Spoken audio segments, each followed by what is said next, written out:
देखनी कभू ऐसन दुल्हा है बरतिया बरतिया नहीं देखनी कभू ऐसन दुल्हा है बरतिया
तोर जीते मरते जन्म जन्म के दासी जन्म जन्म के दासी भोला जन्म जन्म के दासी देवता मन दानों के अधीले परे हावे उदासी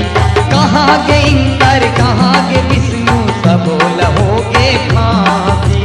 सब लहोगे फांसी भोला सब लहोगे फांसी जम्मो देवता सिंहा बांधू आईन को जत कांसी क्या कैलाश में शिवला मनावे मान के कैलासी मान गे कैलासी भोला मान गे कैलासी देवता मन के पुलिस हावे छतिया देवता मन के पुलिस हावे छतिया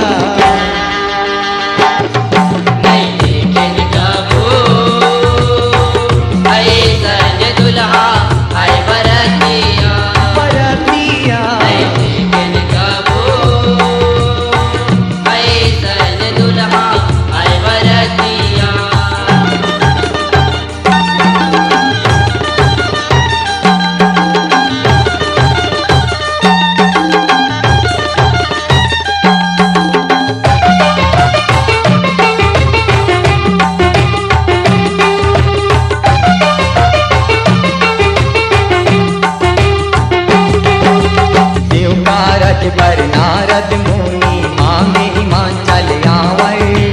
चूड़ी पागी लगिन धरा के शिव संग रचिस भावर शिव संग रचिस भावर भोला शिव संग रचिस भावर फूल निवास के मड़वा छाए हिमाचल के लंजावर तेल हरदी नंगते थाने चुप रे कांवर कांवर चुप रे कांवर कांवर भोला चुप रे कांवर कांवर सात तेल चढ़ाए उतारे सखी सहेली जावर खेती शिव के करे तैयारी भोलल कहते बावर भोलल कहते बावर भोला भोलल कहते बावर मरे घट के राखला चुपरे नन जतिया मरे घट के राखला चुपरे नन जतिया कैसे किन कबो ऐसन दुल्हा